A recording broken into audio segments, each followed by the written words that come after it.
est 9h19 ce matin. Notre troisième invité politique, c'est Jeanlin Lacapelle, qui est député européen Rassemblement National et porte-parole du RN. Oui, bonjour Jeanlin Lacapelle. Bonjour. Merci d'être avec nous ce matin.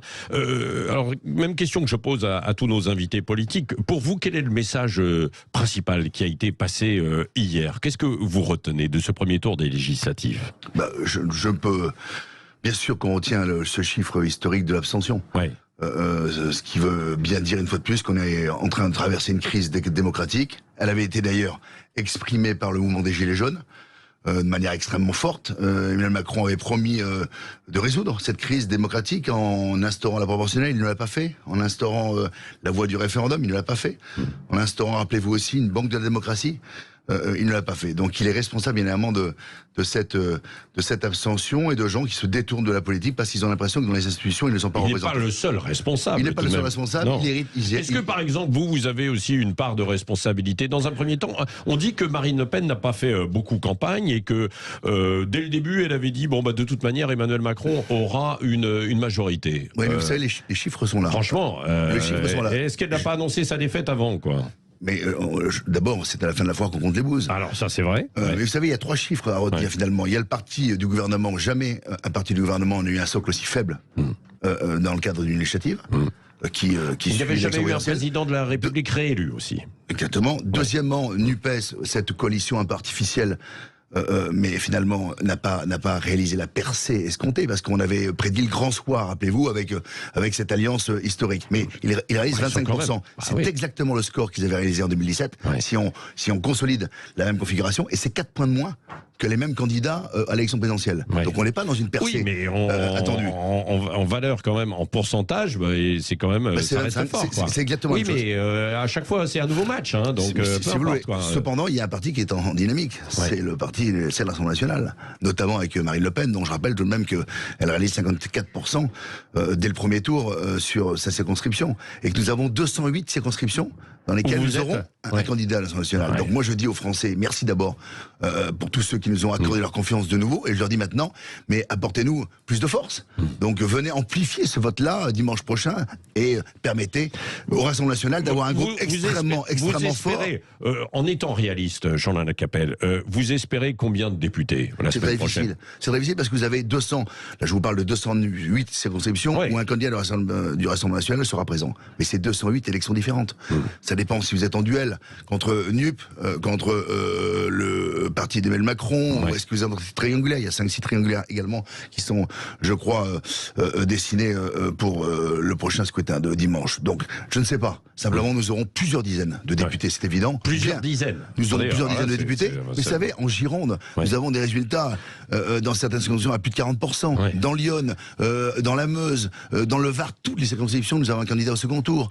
Nous avons d'excellents résultats, et notamment dans des zones qui n'étaient pas spécialement des zones de force. Ce qui veut dire qu'aujourd'hui, l'enracinement est en train de se prolonger, et nous disons aux Français, si vous voulez qu'on vous défende sur les problèmes de pouvoir d'achat, d'insécurité et d'immigration, eh bien écoutez, votez pour l'Assemblée nationale. Des territoires plus que d'autres où quand même vous faites de bons scores. Est-ce que c'est plus un milieu, les zones périphériques, les zones rurales, mais les zones rurales. Marine Le Pen est arrivée en tête dans 20 000 communes à l'élection présidentielle, et d'ailleurs elle a reconduit cette performance-là au second tour. Donc Marine Le Pen, elle est la candidate de la ruralité, elle est la candidate de la France oubliée, de ceux qui souffrent aujourd'hui du pouvoir d'achat, qui est en fort recul. Et elle l'avait proposé un certain nombre de choses, et elle le fera grâce au groupe qu'elle va présider, parce qu'elle a dit qu'elle présidait le groupe. Elle proposera dans ses projets de loi, et grâce au groupe que nous allons former, parce qu'elle pourra proposer. Vous pouvez avoir un groupe avec 15 députés. Nous aurons largement dépassé ce seuil-là, et nous pourrons. Mais je le crois parce que j'ai confiance dans les Français.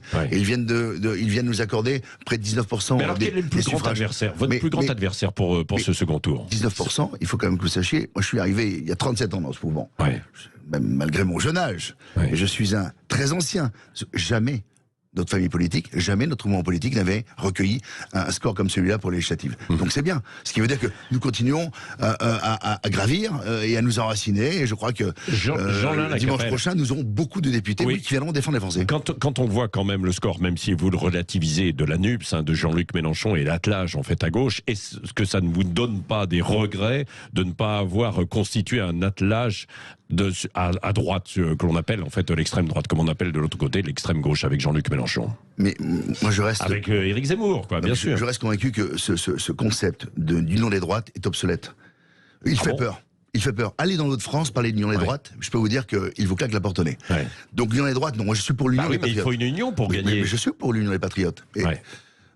Mais Éric Zemmour n'était pas obligé de se présenter contre Marine Le Pen à l'élection présidentielle. Parce que c'est un petit peu facile. Moi je veux pas tirer sur une ambulance, mais c'est un petit peu facile, comme en 9 mois de campagne présidentielle, d'avoir tout fait pour tuer l'Assemblée nationale, et j'emploie les termes non, il voulait se faire une place, pas forcément tuer. Écoutez, il l'a dit, il voulait que disparaisse le Rassemblement national, et avoir des propos extrêmement violents à l'encontre de Marine Le Pen. On peut pas pendant 9 mois avoir cette étude-là, et puis au moment où vous avez besoin, commencer à faire la manche et tendre la main en disant aidez-nous à avoir des députés. Non, ça se passe pas comme ça dans les politiques. Donc il faut faire preuve aussi de modestie et d'humilité. Je crois qu'il vient de recevoir une grande leçon. Maintenant, je suis pas convaincu que 1 + 1 fasse 2 en politique, et croyez-moi, s'il y avait une union avec Éric Zemmour et Reconquête, je crois que beaucoup d'électeurs nous auraient boudé. Oui, est-ce qu'il n'y a pas eu un changement de ton hier soir de Marine Le Pen à propos des candidats LR? Elle a dit, dans certains cas, s'ils ont des valeurs entre guillemets patriotiques, je ne sais plus le terme exact, mais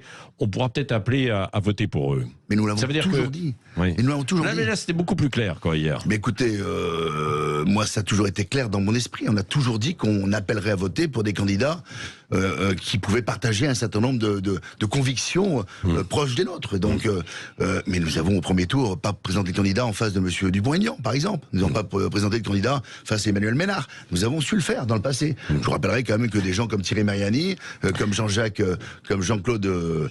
je cherche son nom, notre magistrat, Jean-Paul Garot, nous ont rejoints, parce qu'ils avaient des valeurs que nous partagions. Eh bien, écoutez, Marine Le Pen est dans cette finalement dans le prolongement de cet esprit. Oui, Jean-Lin Lacapelle, quelles seront aussi les consignes de vote quand il n'y a pas de candidat RN? Sur d'autres duels. Un duel je crois que La République en marche contre la NUPS, etc. Est-ce qu'il y aura du cas par cas? Non, nous l'avons dit, s'il n'y a pas de candidat de l'Assemblée nationale, d'abord, les voix de nos électeurs ne nous appartiennent pas. Les électeurs ne supportent pas qu'on leur dicte ce qu'ils doivent faire. Eh bien, nous leur laissons la libre conscience, et ils voteront ou ils ne voteront pas selon leur avis personnel et selon bien évidemment la configuration locale. Vous les renvoyez dos à dos, quoi, la République en marche et l'Alliance ils ont appelé gauche. ce matin, pas plus tard que ce matin, Madame Presco, porte-parole de la République en marche, disait que ils n'appelleront s'il y avait, je crois qu'il y a 70 duels NUPES face au Rassemblement national, eh bien ils appelleront à voter contre ce qu'ils appellent l'extrême droite, donc contre le Rassemblement national. Mais écoutez, les choses sont claires. Mais le score du premier tour de l'élection présidentielle, ils ont appelé à voter Emmanuel Macron.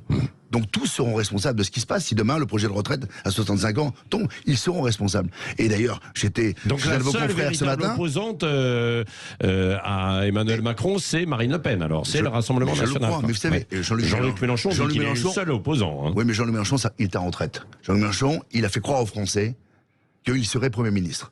Donc le pari est perdu. Et comme il n'était même pas candidat aux élections législatives, il vient de prendre sa retraite politique. Donc c'est fini, Monsieur Mélenchon. Quant à le mouvement, cette coalition artificielle, mais elle va imploser. Parce que tout le monde sait qu'ils se détestent à l'intérieur. Ils se détestent tous. L'alliance, bien sûr, l'alliance NUPES, ils vont bien sûr se battre. Il faut que les Français aussi comprennent. Mais c'est quoi cette extrême gauche finalement qui aujourd'hui forment NUPES? Ce sont ceux qui veulent régulariser les clandestins, 800 000 en France. Ce sont ceux qui veulent vider nos prisons des criminels parce que la prison c'est pas bon pour nos criminels. Ce sont ceux qui veulent désarmer la police, qui sont complaisants avec le djihadisme radical. Ce sont ceux qui prônent le communautarisme. C'est ça aujourd'hui NUPES. Mais je crois que ça ne tiendra pas et les Français ne leur donneront pas et ne les renforceront pas dimanche prochain. On disait que l'insécurité revenait en fait parmi les thèmes forts. Est-ce que vous avez eu l'impression que finalement les électeurs en ont tenu compte dans cette campagne, en tout cas dans ce premier tour? Oui, mais comme je crois lors de l'élection présidentielle, même si Marine Le Pen a été celle qui a porté au cœur de la campagne la problématique du pouvoir d'achat, qui est une problématique très importante. 10 millions de pauvres, 10 millions de personnes qui vivent avec moins de 1 000 euros par mois, 23 millions de personnes qui vivent avec moins de 2 000 euros par mois. Oui, il y a un problème de pouvoir d'achat. d'achat. Il est en train de s'amplifier aujourd'hui avec les différentes crises, notamment la crise énergétique que nous sommes en train de vivre. Oui, c'était une problématique importante, l'insécurité et l'immigration, parce que l'un et l'autre sont quand même liés. Oui.